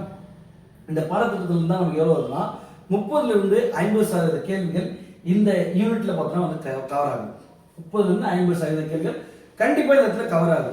அப்போ சார் நான் இந்த பகுதியில் நான் எவ்வளவு மதிப்பெண் எடுக்கணும், அப்போ நான் எவ்வளோ மதிப்பெண் எடுத்தால் நான் பாஸ் பண்ண முடியும் அப்படின்னா, இதுக்கு முன்னாடி இருந்த தேர்வுகளை சொல்லும்போது எல்லாருமே சொல்லக்கூடிய விஷயம் என்னன்னா, தம்பி நீ டிஎன்பிஎஸ்சி எக்ஸாம் படிக்க வந்துட்டுனா தமிழில் 90லேருந்து 95 கேள்வி கட்டாயம் போட்டுருணும். அப்போ தான் நீங்கள் வந்து அடுத்த ஸ்டேஜுக்கு எலிஜிபிள் ஆகுங்க. ஏன்னா இங்கிருந்து நீங்கள் 90 கேள்விகள் நீங்கள் போட்டிங்கன்னா அந்த பொது அறிவு பாடத்திட்ட பகுதியில் பார்த்தீங்கன்னா வந்து நீங்கள் 60லேருந்து 70 கேள்விகள் போடும்போது உங்களுக்கு 160லேருந்து 170 கொஸ்டின் வந்து பார்த்தீங்கன்னா வரும். அப்போ நீங்கள் ஈஸியாக வந்து கட் ஆஃப் போயிடுவீங்க. அப்போ உங்களோட வெற்றி பார்த்தீங்கன்னா ரொம்ப எளிதாக இருக்கும் அப்படின்றது தான் பழைய முறையாக இருந்துச்சு. ஆனால் இன்னும் இருக்கிற முறைக்கு என்ன பண்ணியாங்கன்னா அதில் கொஞ்சம் மாற்றம் பெற்று தான் ஆகணும். ஏன்னா கட் ஆஃப் முறை பார்த்தவங்களுக்கு 150லேருந்து 160 கேள்விகள் தான் வந்து இன்னைக்கு இருக்குது. நீங்கள் என்ன பண்ணாலுமே கேள்விகள் எங்கே போகுது, வெளியில் போகுது. இது தமிழ் பாடத்திட்டத்தை பொறுத்த வரைக்கும். அதுவே பொது அறிவு அப்படின்னு எடுத்துக்கிட்டோம்னா பொது அறிவில் இன்னைக்கு வந்து கேள்விகள் எடுக்கிறது, கேள்வி 3 மதிப்பெண் பெறுறது அவ்வளோ ஈஸி இல்லை. ஏன்னா அந்த 25 கேள்விகள் பொறுத்த வரைக்கும் என்ன என்னன்னா 6லேருந்து 10 வரைக்கும் இருக்குது சம்ஸை போட்டு ப்ராக்டிஸ் பண்ணாலே போதும். கண்டிப்பாக என்ன பண்ணலாம், ஈஸியாக 25க்கு ஒரு 23 24 கேள்விகள் போடுற மாதிரி இருந்துச்சு. நமக்கு ஜிகே பொறுத்த வரைக்கும் பார்த்தா இதுக்கு முன்னாடி என்ன படித்தாங்கன்னா சிலபஸ் வந்து பாலிட்டிக் மட்டும் பார்த்தீங்கன்னா கொஞ்சம் அப்படியே வெளியில் போவாங்க. மற்ற பாடத்திட்டங்கள் எல்லாமே 6லேருந்து 12 வரைக்கும் இருக்கிற விஷயத்த புக்கில் இருக்கிற கண்டென்ட்டை படித்தா போதும். மோர் தென் ஏன்னா ஒரு 80% கேள்விகள் இதுக்குள்ளேயே அமைஞ்சிடும். அப்போ அங்கே ஒரு 90 கேள்விகள் போடுறாங்க, இங்கே ஒரு 80% கேள்விகள் போடுறாங்க. அப்படின்னும் போது 170 கேள்விகள் ஈஸியாக போடுறாங்க, ஈஸியாக உள்ள வேலைக்கு போயிடுறாங்க. ஆனால் இன்னைக்கு இருக்கிற காலகட்டம் பாருங்க, இங்கே அங்கே பொறுத்த வரைக்கும் 50லேருந்து 75 கேள்விகள் போடுறது இன்னைக்கு சாத்தியக்கூறு ரொம்ப ரொம்ப பார்த்தீங்கன்னா கடினமாக இருக்குது. 75 கேள்விகள் போடுறதே ரொம்ப திணறமான விஷயம் இருக்கும். அப்போ இங்கே பிரிக்கும் போது சிலபஸ் எப்படி பிரிச்சுக்காங்கன்னா கணிதம் 2ஆக பிரிச்சுக்கலாம். இங்கே சிங்கிளாக இருந்துச்சு, இங்கே 2ஆக பிரிச்சுக்கா. இங்கே எப்படி பிரிச்சுக்கான போது கணிதம் பார்த்தோன்னா வந்து 15 கேள்விகளும் உளவியல் பொறுத்த வரைக்கும் பார்த்தோன்னா 10 கேள்விகளும் பார்த்தோன்னா பிரிச்சுக்கலாம். இதுக்கு எப்படி இருக்கும், கேள்வி தரம் எப்படி இருக்கு அப்படின்னு பார்த்தோன்னா இதுக்கு முன்னாடி பொறுத்த வரைக்கும் 6லேருந்து 10 வரைக்கும் ஸ்கூல் புக்கை மட்டும் ப்ராக்டிஸ் பண்ணால் போதும். இப்போ லாஸ்ட்டாக 2023 எக்ஸாம்லாம் சொன்னாங்க டிஎன்பிஎஸ்சியோட ப்ரீவியஸ் இயர் கொஸ்டின் வந்து ப்ராக்டிஸ் பண்ணுங்கன்னாங்க. ஆனால் அதுவே பத்தலை. எப்போனா இப்போ இருந்த எக்ஸாம் இப்போ ரீசெண்டாக சென்ட்ரல் கவர்மெண்ட்டில் நடக்கக்கூடிய எஸ்எஸ்சி ஆர்ஆர்பி யூபிஎஸ்சி இந்த கேள்விகளை நம்ம என்ன பண்ணியாங்கன்னா ப்ராக்டிஸ் பண்ணியாகிற மாதிரி தான் வைக்குது. நம்ம என்னதான் ப்ராக்டிஸ் பண்ணாலுமே இந்த ரீசனிங்கில் ஒரு கொஸ்டின் 2 கொஸ்டின் என்ன பண்ணுறாங்கன்னா ட்விஸ்ட் பண்ணிடுறாங்க. எதுக்கு இந்த ட்விஸ்ட் பண்ணுறாங்க அப்படின்னும் போது இவங்கள டைம் மேனேஜ்மெண்ட் நீங்கள் பண்ணுறீங்களா, அந்த கேள்விகளை நீங்கள் விட்டுட்டு அடுத்த கேள்விகளுக்கு நீங்கள் முக்கியத்துவம் கொடுக்குறீங்களா அப்படின்ற விஷயத்தை பார்ப்பதற்காகவே ஒரு கேள்விகள் 2 கேள்வி பார்த்தீங்கன்னா வந்து கடினத்தன்மையோடு வைக்கிறாங்க. அப்போ இந்த இடத்த பொறுத்த வரைக்கும் 20 கேள்விகளுக்கு மேலே போடுறது பார்த்தீங்கன்னா சாத்தியம் அவ்வளோதான். இன்னைக்கு பார்த்தீங்கன்னா 20 கேள்வி போட்டால் நல்லா மேக்ஸ் போடுற நபர்களாக இருப்பாங்க. அந்த வந்து ஜிகே பார்த்து நல்லா பண்ணிட்டு இங்கே வரும்போது ஒரு சில நபர்கள் மேக்ஸை மட்டும் நான் பண்ணுறேன் அப்படின்னு சொல்லிட்டு பண்ணுவாங்க. மேக்ஸ் நல்லா புலிகளாக இருக்கக்கூடிய நபர்கள் 23 கேள்விகள் பார்த்தீங்கன்னா வந்து மேலே போடுறாங்க. அப்படின்னா 23ன்றதே பார்த்தீங்கன்னா வந்து கடினமான முறையில் தான் இருக்குது. அப்போ என்னன்னா நமக்கு இங்கே 20 கேள்விகள் மேலே போடுறோம். இதுக்கு ஜிகே பொறுத்த வரைக்கும் பார்த்தோன்னா நீங்கள் நல்லா புரிஞ்சுக்கிங்க. இதுக்கு முன்னாடி ஜிகே எப்படி இருந்துச்சு பாருங்க, 6லேருந்து 12 வரைக்கும் இருக்க ஸ்கூல் புக்கு மட்டும் படித்தா போதுன்ற மாதிரி இருந்துச்சு. ஆனால் இங்கே ஒவ்வொன்றுத்துக்கும் பார்த்தோன்னா வந்து அவுட் சோர்ஸ் புக், ஒவ்வொன்றுத்தையும் அவுட் சோர்ஸ் புக்கில் படிக்கணும். உதாரணத்துக்கு நமக்கு வந்து பாலிட்டி அப்படின்னு எடுத்தோம்னா பிரக்டிஸ் பப்ளிகேஷன்ஸ் அப்படின்னு சொல்லிட்டு ஒரு சில புக்கெல்லாம் சொல்கிறாங்க. அப்போ அந்த புத்தகங்கள்லாம் நம்ம வந்து படிக்கிறோம். அந்த புத்தகத்தை படித்தாலும் கேள்விகள் நேரடியாக இருக்கா அப்படின்னு பார்க்கும்போது அந்த கேள்விகள் நேரடியான கேள்விகளாக அமையறதில்லை. அப்போ கேள்விகள் எப்படி அமையுது அப்படின்னா அந்த தலைப்பில் இருக்கிற அந்த கண்டென்ட்டுக்கு ஏற்ற விஷயத்தை நம்ம படிக்கணும். அதை படிச்சுட்டு அந்த பொருளை நம்ம உணரணும். அந்த பொருளை உணர்ந்து அதை நம்ம வெளியில் கொண்டு வரணும். அதை எங்கள் எலிமினேஷன் மெத்தடில் யூஸ் பண்ணணும். அப்போ அந்த மாதிரி விஷயத்துல தான் உங்களுக்கு அந்த பொருள் படித்து அந்த கேள்விகளை எலிமினேஷன் மெத்தடில் யூஸ் பண்ணி வெளியேற்ற மாதிரி தான் மோர் தென் 50% கேள்விகள் இங்கே அமையுது. 50% கேள்விகள் தான் ஓரளவுக்கு எளிமையாக அமையுது. அது மட்டும் இல்லாமல் கரண்ட் அஃபேர்ஸ் பேஸ் பண்ணி தான் நீங்கள் கொஸ்டின் அமையுது. இந்த இடம் ட்விஸ்ட் பண்ணியிருக்காங்க. அப்போ இந்த இடத்துல பொறுத்த வரைக்கும் புதுசாக படிக்கக்கூடிய மாணவர்களுக்கு என்ன இருக்குன்னா அடிப்படை விஷயங்கள் நம்ம தெரிஞ்சுக்கணும். அந்த நம்ம அவுட் சோர்ஸ் புக்கை இப்போ இன்னைக்கு இருக்கிற 6லேருந்து 12 வரைக்கும் புக்கை படிச்சுட்டு நேரடியாக மாணவர்கள்லாம் பண்ணணும். இந்த அவுட் சோர்ஸ் புக்கை கொஞ்சம் க்ரோ பண்ணி நம்ம படிக்க ஆரம்பிச்சோம்னா பொருள் ஒன்று நம்ம படிச்சுட்டுனா இந்த பாடத்திட்டத்தில் பார்த்தோம்னா ஈஸியாக பார்த்தோம்னா அதை ஸ்கோர் பண்ணுற போகிறோம். சார் அப்போ ஆவரேஜாக எவ்வளோ சார் எடுக்க முடியும் அப்படின்னோம்னா இங்கே ஆவரேஜ் பேஸ்லாம் கிடையாது. தமிழில் எந்த புத்தகம் படிக்கணும்னு தெரியாது. ஆனால் இங்கே ஜிகே பொறுத்த வரைக்கும் இந்த புத்தகங்கள் தான் படிக்கணும். ஆனால் இந்த புத்தகத்தை எப்படி படிக்கணும், பொருள் உணர்ந்து படிக்கணும் அப்படின்னு சொல்லியிருக்கீங்களே. அப்போ இந்த இடத்துல பொருள் உணர்ந்து நம்ம படித்தோம்னா ஏறத்தாழ 80லிருந்து 85 கேள்விகள் நாம சரியாக போடுற மாதிரி ரெடி ஆகிக்கணும். 80லிருந்து 85 கேள்விகள். அதுவே தமிழ் அப்படின்னு நம்ம சொல்லிட்டோம்னா தமிழ் எவ்வளோ கேள்வி நம்ம போடணும்னு சொல்லியாச்சு. ஒரு 75லிருந்து 80 கேள்விகள் நம்ம போடணும். அப்போ நீங்கள் கூட்டி பாருங்க, 155 கேள்விகள் இருந்து 160 கேள்விகள் சரியாக வரும். அதாவது இந்த விஷயம் எப்படின்னா உங்களுக்கு 100% சரியாக ஒரு 150 160 கேள்விகள் பார்த்தீங்கன்னா வரும். இதை தவிர்த்து பார்த்தீங்கன்னா உங்களை அறியாமலே ஒரு சில கேள்விகள் என்ன ஆகுனா, இப்போ ஒரு 40 கேள்வி எக்ஸ்ட்ரா இருக்குன்னு வச்சுக்கோங்க. அந்த 40 கேள்விகள் பார்த்தீங்கன்னா உங்களை அறியாமலேயே ஒரு 10% கேள்விகள் கிடைக்கும். ஒரு 4லேருந்து 5 கேள்விகள் எக்ஸ்ட்ரா கிடைக்கும். இது எல்லாமே என்ன சொல்லுவாங்கன்னா இந்த லக் பேஸ்டு அப்படின்னு சொல்லுவாங்க. 10 கேள்வி ஒரு 40 கேள்வி இருக்கு, 40 கேள்வியில் ஒரு 5 கேள்வி சரியாகும். ஒருத்தருக்கு 40 20 25 கேள்விகள் சரியாகும். இதெல்லாம் எங்கே யூஸ் ஆகுதுன்னா அது லக்கு. ஏன்னா இன்னைக்கு இது நம்ம சொல்லக்கூடாதுன்னு தான் நம்ம தவறு தான் ப்ராக்டிஸ் பண்ணாமல் இருந்துச்சுன்னா. ஆனால் இன்னைக்கு இருக்கிற கட்டம் எப்படி இருக்குன்னா இதை லக் பேஸ்ட் தான். ஆனால் 160 அப்படின்றது பார்த்தீங்கன்னா நம்ம படிக்கணும், நல்லா படிச்சிருக்கணும். படிச்சுட்டு அடுத்தடுத்து எடுக்கக்கூடிய ஒவ்வொரு கேள்விகளோட மதிப்பெண்ணம் எப்படி இருக்குன்னா நீங்கள் எலிமினேஷன் மெத்தட் அந்த மெத்தட்லாம் யூஸ் பண்ணி ஒமிட் பண்ணணும். ஒமிட் பண்ணாலுமே ஒரு சில கேள்விகளுக்கு லக் பேஸ் தான் கண்டிப்பாக அடுத்தடுத்த ரேங்க்கில் மாணவர் பார்த்தீங்கன்னா எடுத்து சொல்லணும். இன்னைக்கு இப்போ இதுக்கு முன்னாடி நடந்த தேர்வுகளோட சூழ்நிலை அமைந்திருக்கு. அப்போ 150 160 கேள்விகள் நம்ம போட்டோம்னா குரூப் 2 பார்த்தீங்கன்னா வெற்றி பெற்றலாம். அது பார்த்தீங்கன்னா குரூப் 1 வெற்றி பெற்றலாம். நீங்கள் அதே போல் பார்த்தீங்கன்னா குரூப் 4 வெற்றி பெறலாம். அப்போ 3 தேர்வில் வெற்றி பெறணும். அதுவும் நான் இந்த 8 மாதத்துக்குள்ளே வெற்றி பெறணும். அதுக்கு ஏதாவது ஒரு வழி சொல்லுங்கள் சார் அப்படின்னோம்னா இன்னும் அவங்க நல்லா புரிஞ்சுக்கங்க. இன்னும் அவங்க 8 மாதம் புரியுங்களா? இந்த 8 மாதத்தை எப்படி பயன்படுத்தணும் முதல்ல புரிஞ்சுக்கங்க.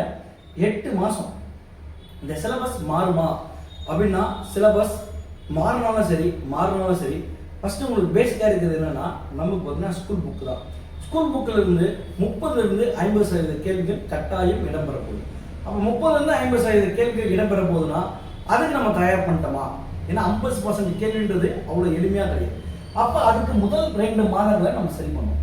இதை ஒரு 4 மாதங்களாக பிரிச்சுக்கணும். 2 ஒரு 4 மாதங்களாக பிரிச்சுக்கணும். இந்த 4 மாதத்தை கரெக்டாக எடுத்துக்கணும். ஃபஸ்ட்டு என்ன பண்ணோம்னா ஃபஸ்ட்டு 2 மாதத்தில் 6th-லேருந்து 12th வரைக்கும் இருக்கிற ஸ்கூல் புக்ஸை தெளிவாக படிச்சுக்கணும். A to Z nook and corner நமக்கு சிலபஸில் என்ன இருக்கோ அதை படிக்கணும். அட்டை நீங்கள் படிக்கணும் அவசியம் இல்லை. நமக்கு சிலபஸில் இருக்கக்கூடிய விஷயத்த தெளிவாக படிக்கணும். குறைந்தபட்சம் இன்னைக்கு இருக்கிற கால சூழ்நிலையில் 6 மணிலேருந்து 8 மணி நேரம் படிக்கணும்னு சொல்கிறாங்க. இது நபருக்கு நபர் வேறுபடும். இதில் நான் பார்த்தீங்கன்னா என்றைக்குமே நான் முரண்பட்டவன் தான். ஏன்னா ஒரு சில நபர்கள்லாம் மொத்தம் பார்த்தோம்னே ஸ்கேன் ஆகும். அவனுக்கு 4 மணி நேரத்திலே படித்தா போதுன்ற மாதிரி இருக்கும். நீங்கள் அந்த டைம் பேஸ்டு போகாமல் நீங்கள் ஒரு டார்கெட் ஃபிக்ஸ் பண்ணிக்கங்க. இன்றைக்கி சிலபஸில் நான் இங்கிருந்து இந்த சிலபஸில் இவ்வளோ கம்ப்ளீட் பண்ணுவோம். இப்போ நான் இந்த 2 மாதம் நான் இதை முடிக்க போகிறேன்னா இந்த 2 மாதத்துக்கான அட்டவணையை நீங்களே ப்ரிப்பேர் பண்ணுங்க. இப்போ நீங்கள் ப்ரிப்பேர் பண்ணி என்ன பண்ணணும், இது நான் 2 மாதத்தில் ரெடி பண்ணணும், இதில் முடிக்கணும், இதுக்கு என்ன டாஸ்க்கை எப்படி ஃபாலோ பண்ணணும் அப்படின்னு. இப்போ ஏற்கனவே நமக்கு ஒரு பேட்ச் நம்ம போடுவாங்க. அந்த பேட்சில் அது இந்த தகவல் இதை பேஸ் பண்ணி தான் உங்களுக்கு எடுத்துகிட்டு போவாங்க. இருந்தாலும் இதை நீங்களே ப்ரிப்பேர் பண்ணுங்க. ஏன்னா இது உங்களுக்கான ஸ்ட்ராட்டஜி நீங்கள் தான் பண்ணுற மாதிரி இருக்கும். அப்போ இந்த விஷயத்தை என்ன பண்ணி ஆகணும், தினமும் ஒரு நாளைக்கு 6 to 8 மணி நேரம் நீங்கள் கம்பல்சரி உட்காந்துருங்க. ஒரு 4-5 நாள் உட்காந்துட்டாலே உங்களுக்கு வந்துடும். ப்ளஸ் இந்த டைம் மேனேஜ்மெண்ட் நான் எப்போ இல்லை, நீங்கள் என்ன பண்ணுங்க, படிச்சுட்டு அதை நோட்ஸ் எழுதுங்க. அப்படியே படிச்சுட்டு விட்டுறாமல் நோட்ஸ் எழுதுங்க. இல்லைனா அந்த புக்கில் பார்த்தீங்கன்னா ஹைலைட் பண்ணுங்க. இதுதான் உங்கள் 2 மாதம் வேலையாக இருக்கும். அடுத்த மாதங்கள் என்ன பண்ணணும் பார்த்தீங்கன்னா இது 3 to 4 மாதங்கள். இந்த இடத்துக்கு போகும்போது நீங்கள் இந்த இடத்துல என்ன பண்ணிட்டீங்க, புக்கு ஃபுல்லாகவே நீங்கள் படிச்சிட்டீங்க. புக்கு படிச்சுட்டு இந்த இடத்துல போகும்போது TNPSC SSC RRB TNPSC question பேப்பர்ஸும் யூபிஎஸ்சி கொஸ்டின் பேப்பர்ஸும் இந்த ப்ரீவியஸ் இயர் கொஸ்டின் ஜிகே பார்ட்டுக்கு நீங்கள் எடுத்து யூஸ் பண்ணலாம். மேக்ஸுக்கு பொறுத்த வரைக்கும் பார்த்தீங்கன்னா எஸ்எஸ்சி ஆர்ஆர்பி கொஸ்டின் எடுத்து நீங்கள் சால்வ் பண்ணுங்க. ப்ளஸ் இந்த கணித மூலவியல் தான் டெய்லியும் ப்ராக்டிஸ் கண்டிப்பாக இருக்கணும். 1 மணி நேரம் வந்தால் உங்களுக்கு மேக்ஸுக்கான ப்ராக்டிஸ் இருக்கணுன்றது தான் ஒரு செக்மெண்ட்டு. அப்போ ப்ரீவியஸ் இயர் கொஸ்டின்ஸ் எடுத்து பார்த்தீங்கன்னா இந்த 2 மாதம் நீங்கள் என்ன பண்ணணும்னா இந்த கேள்விகள் இங்கிருந்து வந்திருக்கு, இதுக்கு எங்கேருந்து படிக்கணும் அப்படின்னு ஒரு ஸ்ட்ராட்டஜியை நீங்கள் உருவாக்குங்க. ஏன்னா இங்கே பொறுத்த வரைக்கும் 30-50% பார்ட்டு நம்ம இங்கே முடிச்சிட்டோம். இப்போ இந்த பார்ட்டுக்கு நீங்கள் போகும்போது 50-60%, அதாவது 40-60% சொல்லிட்டு சொல்லலாம். 40-60% கேள்விகளை நம்ம எப்படி கையாளணும் அப்படின்னு விஷயத்த இந்த இடத்துல நம்ம புரிஞ்சுக்கிற மாதிரி இருக்கும். அப்போ இந்த இடத்துக்கு செகண்ட் பார்ட் நீங்கள் 4ஆம் மாதம் முடிக்கும்போது நீங்கள் ஏறத்தாழ 60% பார்ட்டை நீங்கள் கிளீனாக முடிச்சுட்டு இருப்பீங்க. இல்லைங்களா? 60%னா நீங்கள் எந்த கொஸ்டின் மார்க் கொடுத்தாலும் 120 கேள்விகள் நீங்கள் கட்டாயம் போடணும். அப்போ அதுக்கேற்ற மாதிரி தயாராகிறீங்க. இங்கிருந்து அடுத்த ஸ்டேஜ் போகிறது தான் கஷ்டம். இப்போ அடுத்த ஸ்டேஜ் போகும்போது இந்த இடத்துல வரும்போது நீங்கள் ஃபுல் சிலபஸ் பார்த்தீங்கன்னா கவர் பண்ணிட்டோம். இங்கே இருக்கும்போதே என்ன பண்ணுவீங்க, சிலபஸ் படிக்கும்போதே இந்த கேள்வி இங்கே இருக்கா, அப்போ நம்ம என்ன பண்ணோம், அந்த டாபிக் எடுத்து ஒன்று ஒட்டுக்கா ஃபுல்லாக தெளிவாக படிச்சுட்டு இருப்போம். இந்த இடத்துல படித்து பிடிக்கும் போது நீங்கள் என்ன பண்ணுவீங்க, இங்கே ஃபுல்லாக வந்துடுங்க. இந்த இடத்துல வரும்போது ஃபுல் டெஸ்ட் நீங்கள் எழுதுங்க. ஃபுல்லாக ரிவைஸ் பண்ண போகிறீங்க. ஃபுல்லாக ரிவைஸ் பண்ணிட்டு வாரத்துக்கு ஒரு 2 ஃபுல் டெஸ்ட் எழுதுறீங்க. இப்போ நீங்கள் வாரத்துக்கு ஒரு 2 ஃபுல் டெஸ்ட் எழுதுறீங்கன்னா என்ன சப்ஜெக்ட்ல நீங்கள் ஸ்ட்ராங்காக இருக்கீங்க, என்ன சப்ஜெக்ட்ல நீங்கள் வீக்காக இருக்கீங்க அப்படின்ற விஷயம் எங்கே தெரிய வந்துடும். இந்த 5வது 6வது மாதத்துக்குள்ளேயே உங்களுக்கு கிளீனாக தெரிய ஆரம்பிச்சிடும். அப்போ அது என்ன பண்ண போறீங்க, தவறு இந்த இடத்துல நான் தவறு செய்கிறேன், அது என்ன தவறு அப்படின்றத பார்த்தீங்கன்னா ஒரு நோட் பண்ணிக்கிறீங்க. அந்த விஷயத்தை முடிச்சிட்டிங்கன்னா இப்போ என்னன்னா இந்த இடத்துக்கு வரும்போது நீங்கள் மோர் தென் 75% நீங்கள் கம்ப்ளீட் 75% பார்த்தீங்கன்னா முடிச்சிருங்க. அப்போ அடுத்த 7ஆம் மாதம் மற்றும் 8ஆம் மாதம் இந்த மாதம் பார்த்தீங்கன்னா வந்து உங்களுக்கான ஒரு அருமையான வாய்ப்பு வந்து பார்த்தீங்கன்னா இங்கே தான் இருக்குது. 7 to 8ஆம் மாதம் இந்த இடத்த பொறுத்த வரைக்கும் டெய்லி டெஸ்ட், டெய்லி பார்த்தீங்கன்னா வந்து ரிவிஷன் மட்டும் தான் பண்ணுவோம். ஒரு தலைப்பு எடுக்கிறோம், பாலிட்டி எடுக்கணும்னா ஒரு டே இவங்க ஒரு சாப்டர் நம்ம கம்ப்ளீட் பண்ணுறோம், ஒரு நாளைக்கு ஒரு புத்தகம் அப்படின்ற மாதிரி பார்த்தீங்கன்னா அடிச்சு முடிக்கணும். டெய்லி பார்த்தீங்கன்னா ஒரு ஃபுல் மார்க் டெஸ்ட்டு, அப்படி இல்லைன்னா 2 நாளைக்கு ஒரு ஃபுல் மார்க் டெஸ்ட். உங்களுக்கு ஏன்னா நம்ம சைட்லேருந்து பார்த்தீங்கன்னா ஃபுல் சப்போர்ட் கிடைக்கும், 2 ஃபுல் மார்க் டெஸ்ட் இருக்கும். அது மட்டும் இல்லாமல் 2 வாரம் டெய்லி ஒரு ஃபுல் டெஸ்ட் எழுதுறீங்களா, டெய்லி ஃபுல் டெஸ்ட் எழுதிட்டு நீங்கள் அதை பார்க்குறீங்க, நீங்கள் எந்த இடத்துலலாம் வீக்காக இருக்கீங்கன்றோ. இப்போ மத்திய அரசு அப்படி எல்லாரும் பார்த்தீங்கன்னா பாலிட்டி பொறுத்த வரைக்கும் வீக்காக இருக்கிற பார்ட்டி எங்கே இருப்பீங்க, மத்திய அரசு மாநில அரசு இந்த 2 இடத்துலையும் பார்த்தீங்கன்னா வீக்காக இருப்பீங்க. ஏன்னா அந்த பாட்டு நம்ம சரியாக படிச்சிருக்க மாட்டோம். அப்போ அந்த பாடத்திட்டத்தில் இப்போ மத்திய அரசு படிக்கும்போது டெஸ்ட் எழுதும்போது இந்த கொஸ்டின் வீக்காக இருந்துச்சா, மத்திய அரசு படிக்கும்போது பாராளுமன்ற விதிகள் வரும்போது அங்கே என்னென்ன மாதிரிலாம் பில் தாக்கல் பண்ணுறாங்க, எது மாதிரி பண்ணுறாங்க, அந்த விஷயத்தில் கொஞ்சம் வீக்காக இருப்பீங்க. அப்போ அந்த விஷயத்தெல்லாம் பார்த்தீங்கன்னா வந்து சரி பண்ணுற மாதிரி இருக்கும். இது வந்து நான் சொல்லி உங்களுக்கு வராது, நீங்கள் டெஸ்ட் எழுதும்போது நீங்கள் வீக்கர் செக்ஷன் நீங்கள் உணரணும். இப்போ நீங்கள் உணரும் போது தான் இந்த செக்ஷனை பொறுத்த வரைக்கும் நீங்கள் இந்த இடத்துல முடிவு பண்ணுவீங்க, உங்கள் தவறுகளை இங்கே செய்து ரெடி பண்ணுவீங்க. அப்படி தவறுகளை நீங்கள் சரி பண்ணாலும் திருப்பி உங்களுக்கு தப்பு ஆகும். இல்லை நான் கரண்ட் அஃபேர்ஸ் பேஸில் கொஸ்டின் எடுத்து ஃபாலோ பண்ணிக்க மாட்டீங்க. அப்போ அந்த விஷயத்தை இந்த இடத்துல வந்து ஃபாலோ பண்ணுற மாதிரி இருக்கும். அந்த விஷயத்தை ஃபாலோ பண்ணிட்டு அதுக்கப்புறம் நீங்கள் ஃபுல் ஃபோக்கஸ் எங்கே இருக்க போதுன்னா நீங்கள் எந்த சப்ஜெக்டில் வீக்காக இருக்கீங்களோ அந்த வீக்கான சப்ஜெக்ட் மட்டும் எடுத்து ஒழுங்காக பார்த்து ரிவைஸ் பண்ண போகிறீங்க. இந்த விஷயத்தை நீங்கள் பண்ணும்போது உங்களை பொறுத்த வரைக்கும் 90% பார்த்தீங்கன்னா வந்து உங்களுக்கு நீங்கள் அந்த எக்ஸாமுக்கு பார்த்தீங்கன்னா வந்து ஃபுல் ஃபோர்ஸில் 90% இருப்பீங்க. கேள்வித்தாள் எப்படி கொடுத்தாலுமே 90% நான் எலிஜிபிள், சரிங்களா? நம்ம 90%க்கு நம்ம எலிஜிபிள் ஆகிட்டு நம்ம கொஸ்டின் பேப்பர் எழுதுறதுக்கு உள்ளே போனோம். ஏன்னா 10% இது என்ன ஒன்று சொல்லிட்டு ப்ரிடிக்ட் பண்ணவே முடியாது. 90% நம்ம உள்ளே போனோம்னா நம்ம அந்த கேள்வித்தாள் வாங்கும் போதே புரிஞ்சுக்கிங்க 75% கேள்விகள் நான் ப்ரிடிக்ட் பண்ணதான் வரும். நீங்கள் 75% ஷூர் அடிப்பீங்க. இதான் கேள்வி தான் பதில், இதான் கேள்வி தான் பதில், இதான் கேள்வி தான் பதில் அப்படி சொல்லிட்டு 150 கேள்விகள், அதாவது 75% 150 கேள்வியில் கரெக்டாக அடிப்பீங்க. அடுத்ததாக பார்த்தீங்கன்னா வந்து உங்களுக்கு இதுவா அதுவா அப்படின்னு சொல்லிட்டு டவுட் வரும். மொத்தம் பார்த்தீங்கன்னா வந்து இதை தாண்டி ஒரு 50 கேள்வி இருக்குது. இந்த 50 கேள்விகளில் இதுவா அதுவா அப்படின்னு சொல்லிட்டு உங்களுக்கு கொஞ்சம் டைம் எடுத்து எவ்வளோ கேள்வி பிடிக்குன்னா ஒரு 20 கேள்விகள் பிடிக்கும், சரிங்களா? 150 + ஒரு 20 170 கேள்விகள் நீங்கள் சரியாக போட்டுருவீங்க. இப்போ 30 இருக்குது பார்த்தீங்கன்னா 30 கேள்விகள்.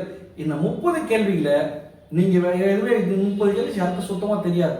அப்போ என்னும் போது இதெல்லாம் பண்ணுவாங்கன்னா ஒரு சில நபர்கள் ஒரே ஆன்சரை பார்த்தீங்கன்னா வந்து பிடிச்சி வந்து போடுவாங்க. அப்படின்னும் போது அவங்களோட லக்கு பேஸில் என்ன ஆகுனா ஒரு 5லிருந்து 6 கேள்விகள் கிடைக்கும். அப்போ இந்த ஸ்ட்ராட்டஜி நீங்கள் கரெக்டாக ஃபோக்கஸ் பண்ணீங்கன்னா 176 கேள்விகளுக்கு மேலே எளிமையாக போகலாம். இந்த திட்டத்தை ஃபாலோ பண்ணுறது அவ்வளோ ஈஸி ஒன்றும் கிடையாது. ஏன்னா பார்த்துங்க, ஒரு நாளைக்கு 8 மணி நேரம் படிக்கணும், இல்லை? ஒரு நாளைக்கு 8 மணி நேரம் படிக்க போகிறீங்கன்னா 3 மணி நேரம் புதுசாக டாபிக் படிக்கணும், 3 மணி நேரம் படித்த விஷயத்த 2 மணி நேரம் ரிவிஷன் பண்ணணும், 2 மணி நேரம் ரிவிஷன் பண்ணிவிட்டு இந்த 5 மணி நேரம் பண்ண விஷயத்தை எந்த தலைப்புகளை படிக்கிறீங்களோ அந்த தலைப்புக்கு உங்ககிட்ட பார்த்தோன்னா ப்ராக்டிஸ் கொஷின்ஸ் இருக்கும். நீங்கள் இந்த ப்ராக்டிஸ் கொஷினை வச்சு எல்லாம் பண்ணி முடிச்சுட்டு இந்த தலைப்புக்கு உங்களுக்கு டெஸ்ட் கொஷின் இருக்கும். இல்லை இன்னைக்கு ட்ரெண்டில் கொஷின் எப்படி கேட்பானோ அந்த ட்ரெண்டுக்கான கொஷின்ஸு உங்ககிட்ட இருக்கும். இந்த விஷயத்தை ஃபுல்லாக முடித்தாதான் ஒரு நாளுக்கான பார்த்தோன்னா டார்கெட்டு முடியும். இது போல் நீங்கள் கரெக்டாக பண்ணிட்டே வந்தீங்கன்னா ஒரு நாளைக்கு ஒரு கேள்வி, அதாவது ஒரு சின்ன சின்ன பர்சன்டேஜாக போட்டு வந்தீங்கன்னா ஒரு நாளைக்கு 1 அப்படின்னா கூட உங்கள் க்ரோத்து நீங்கள் எதிர்பார்க்கறத விட பெருசாக பார்த்தோன்னா அமைஞ்சிருக்கும், ரைங்களா? இந்த 8 மாதத்தை இது நாள் வரைக்கும் பார்த்தோன்னா நிறைய பேர் புதுசாக படிக்கிறவங்களாக இருந்தாலும் சரி, ஏற்கனவே படித்த நபர்களாக இருந்தாலும் சரி, இன்ன வரைக்கும் நான் படிக்கவே ஸ்டார்ட் பண்ணல அப்படின்னாலும் சரி, இன்னையிலேருந்து பார்த்தோன்னா உங்களோட படிக்க நீங்கள் ஸ்டார்ட் பண்ணிட்டாலும் இப்போ மேற்கொண்டு சொன்ன விஷயத்தை எல்லாத்தையும் நீங்கள் பார்த்துட்டு ஸ்டார்ட் பண்ணால் மட்டும் போதும். என்ன பண்ணலாம், ஈஸியாக வெற்றி பெற்றலாம். இது வந்து இந்த திட்டங்கள் என்பது பார்த்தோன்னா அவ்வளோ எளிதெல்லாம் கிடையாது. இது கஷ்டம்தான். நீங்கள் இது கஷ்டம் அப்படின்னு நினைக்கும் போது நீங்கள் என்ன விஷயத்தை உணரணும் பார்த்தோன்னா வந்து இதை விட நம்ம அப்பா அம்மா நம்மளை கஷ்டப்பட்டு பார்த்தோன்னா வளர்க்குறாங்க, இந்த சொசைட்டி நம்மளை எப்படி வந்து பார்த்தோன்னா ட்ரீட் பண்ணுது அப்படின்ற விஷயத்த முதல்ல புரிஞ்சுக்கிங்க. இந்த உலகத்தில் நம்ம வந்து நம்ம அங்கீகாரத்தை பெறலைன்னா நம்மளை நாயை விட கேவலமாக நடத்துவாங்க, இன்னைக்கு அரசு பணிக்குள்ள நபர்களுக்கும் ஒரு சாதாரண நிலையில் இருக்கிற நபர்களுக்கும் வித்தியாசம் பல வகையில் இருக்கும். அதனால் நீங்கள் இந்த அரசு பணியை பெறணும் அப்படின்னு சொல்லிட்டு முடிவு பண்ணிட்டீங்கன்னா 8 மாத காலங்கள் நிறைய விஷயங்களை தவிர்த்துருங்க. தவிர்க்க வேண்டிய விஷயம் ஒன்றுமே இல்லை, உங்கள் கையில் இருக்கிற ஃபோன் தான். அந்த ஃபோனை நீங்கள் தவிர்த்துட்டாலே போதும், பெருமான விஷயங்கள் வந்துடும். இது எல்லாமே உங்களுக்கு இந்த வீடியோவோட டிஸ்கிரிப்ஷனில் இந்த மொத்தத்துக்கான விஷயமும் உங்களுக்கு நான் டிஸ்கிரிப்ஷனில் கொடுத்துட்றேன். நீங்கள் இந்த பிடிஎஃப் ஓப்பன் பண்ணி இதை நீங்கள் யூஸ் பண்ணிக்கோங்க. ஸ்க்ரீன்ஷாட் எடுத்து வச்சுக்கோங்க. உங்களுக்கு அதான் உங்களுக்கு பிடிஎஃப் நான் கொடுக்குறேன், நீங்கள் அதை ஃபாலோ பண்ணிக்கோங்க. இந்த 8 மாத காலம் கடுமையாக உழைச்சா மட்டும் போதும். டெஸ்ட் ப்ராக்டிஸ் ரொம்ப ரொம்ப முக்கியம். கரெக்டாக ஒரு விஷயத்த ஒரு இடத்துல ஒழுங்காக ஃபோக்கஸ் பண்ணுங்கள். நிறைய இடத்துல நிறைய விஷயம் கிடைக்குது, இங்கே இதை சொல்கிறாங்க அங்கே அதை சொல்கிறாங்க அப்படின்னு சொல்லிட்டு உங்களுக்கு எண்ணங்களை பார்த்தீங்கன்னா அலைப்பாய விடாதீங்க. தோற்பது காரணம் என்னென்னா நம்மளோட எண்ணங்களை அலைப்பாயிறது தான். இங்கே ஒரு விஷயத்தை நீங்கள் கரெக்டாக க்ரோத் பண்ணும்போது அதை ஒழுங்காக ஃபோக்கஸ் பண்ணுங்கள். ஒரு நபர்களும் அவங்களுக்கு தோணுன விஷயத்தெல்லாம் பார்த்தீங்கன்னா சொல்லிட்டே இருப்பாங்க. ஆனால் என்னை பொறுத்த வரைக்கும் நான் என்ன சொல்லுவேன் மாணவர்களுக்கு, உங்களுக்கு என்ன தோணுதோ அதை செய்யுங்க. இப்போ வெயிட்டேஜ் சப்ஜெக்ட் தான் படிக்கணும்னா நீங்கள் வெயிட்டேஜ் சப்ஜெக்ட் தான் முக்கியத்துவம் கொடுக்கணும். நான் ஷெட்யூல் போட்டேன் அதனால் நான் அதுதான் நீ படித்து டெஸ்ட் எழுதணும் அப்படின்னோம்னா அது கேள்வி வராது. அந்த இடத்துல நீ படித்து பிரயோஜனமும் கிடையாது. கேள்வி வரும், ஆனால் நீ இந்த இடத்துல ஸ்ட்ராங்காக இருக்கியா? வெயிட்டேஜ் சப்ஜெக்டில் நம்ம ஸ்ட்ராங்காக இருந்தோம்னா அடுத்தது அன்வெயிட்டேஜ் சப்ஜெக்ட் போகணும். நான் ஒரு டெஸ்ட் மட்டும் எழுதிட்டுனா நான் எப்படி ஸ்ட்ராங்காக ஆகுவேன்? என்னை யார் மென்டர் மானிட்டர் பண்ணுது? அது உங்களுக்கு புரியுதுங்களா? ஏன்னா இன்னைக்கு இந்த தேர்வில் குரூப் 4 தேர்வை பொறுத்த வரைக்கும் 25 லட்சம் பேர் தேர்வு எழுதுறாங்க. 25 லட்சம் பேர் தேர்வு எழுதக்கூடிய விஷயத்தில் வேகன்சி என்னவோ 3000 5000 பேர் தான் வரும். இல்லைங்களா? அந்த 5000 பேருக்குள்ள நம்ம வரணும்னா நம்ம எவ்வளோ கடினமாக உழைக்கணும். இன்றைக்கி நம்ம கண் எதிரில் நம்ம கூட நம்ம நண்பர்களே படிச்சுருக்கலாம். அப்போ அவளை தாண்டி நான் நிற்கணும்னா நான் எப்படி உழைக்கணும்? உன் கூட ஒருத்தன் படிக்கிறான்னு வச்சுக்கோங்க, ஒரு நம்ம அகாடமி பசங்க இருக்காங்கன்னு வச்சுக்க, என் அகாடமி பசங்களுக்கு சொல்கிறது விஷயம் ஒரே விஷயம் தான். தம்பி, இங்கே இருக்கிற ஒருத்தன் கூட பாஸ் பண்ண மாட்டேன், அதை புரிஞ்சுக்க. அப்போ இங்கே இருக்கிற ஒருத்தன் கூட பாஸ் பண்ண மாட்டேன்னா இங்கே இருக்கிற டாப்பரை விட நீ டாப்பராக வரணும். உங்களுக்கு புரியுதுங்களா? இங்கே இருக்கிற டாப்பரை விட நீ டாப்பராக வரணும். அப்போ தான் நீ தமிழ்நாடு முழுக்க இருக்கிற போட்டியாளர் கூட நீ ஒரு போட்டியாளராக வருவ அப்படின்னு சொல்லிட்டு உங்களுக்கான காம்படிட்டர் உங்கள் பக்கத்தில் இருக்கிறவங்க கிடையாது. உங்களுக்கு காம்படிட்டருக்கு வெளியே இருக்காங்க. தமிழ்நாடு ஃபுல்லாக இருக்காங்க. நூழியிலே தவறு விட்ட எவ்வளோ பேர் இருக்காங்க. புதுசாக வரக்கூடிய மாணவர், கல்லூரி படிப்பை முடிச்சுட்டு வரக்கூடிய மாணவர்களோட வேகம் நீ நினச்சி பார்க்கறத விட பெருசாக இருக்கும். அவமானப்பட்டு வரவங்களுடைய வேகம் நீ எதிர்பார்க்காத விட பார்த்தீங்கன்னா பெருசாக இருக்கும். அவன் 24 மணி நேரம் படினா கூட வாங்குன்னு உட்காந்து படிச்சுட்டே இருப்பான். அதனால் அவனோட செயல்பாடுகள் எல்லாமே வேற மாதிரி இருக்கும். நீங்கள் இருக்கிற சூழ்நிலை தெளிவாக புரிஞ்சுக்க. வரும் காலங்கள் எப்படி அமையும் சொல்லிட்டு தெரியாது. சிலபஸில் மாற்றம் ஏற்பட்டாலுமே அந்தளவுக்கு உடனடி தாக்கம் இருக்குமானா இந்த ஒரே ஒரு தாக்கம் மட்டும் தான் இருக்கும். என்ன தாக்கம் அப்படின்னும் போது சிலபஸில் மாற்றணும்னா நிர்வாக குழு உறுப்பினர் போடணும். அந்த நிர்வாக குழுக்கள் உறுப்பினர்கள் போட்டு அதை நடைமுறைப்படுத்துறதுக்கு ஏறத்தாழ குறைந்தபட்சம் ஒரு வருட காலங்கள் பார்த்தோன்னா எடுத்துப்பாங்க. அப்போ நமக்கு இந்த வருஷம் பார்த்தோன்னா அந்த சிலபஸ் சேஞ்சில் பெரிய அளவான தாக்கம் இருக்காது. ஒரே ஒரு விஷயத்த பண்ணலாம், தமிழோட கேள்வி தரத்தை குறைக்கலாம். கொஞ்சம் குறைச்சி பழைய மாதிரி ஸ்கூல் புக்கில் இருக்கிற கேள்விகளை நீங்கள் கேளுங்க அப்படின்னு சொல்லிட்டு நம்ம ஒரு விஷயத்த பண்ணலாம். அது நான் உங்களுக்கு ஒன்றன் பின் ஒன்றாக இந்த செக்மெண்ட்லாம் நமக்கு ரிசல்ட் வந்துருச்சுன்னா எப்படி போகும்னு சொல்லிட்டு நமக்கு ஒரு கிளியர் டெஃபினேஷன் பார்த்தீங்கன்னா கிடைச்சிடும். அதுக்கேற்ற மாதிரி பார்த்தீங்கன்னா உங்களுக்கு தொடர்ச்சியான வீடியோக்கள் நம்ம கொடுத்துருவோம். இது போன்ற பயனுள்ள வீடியோக்களை நீங்கள் பார்க்க நம்மளுடைய சேனலை சப்ஸ்கிரைப் பண்ணிங்க. தேங்க்யூ.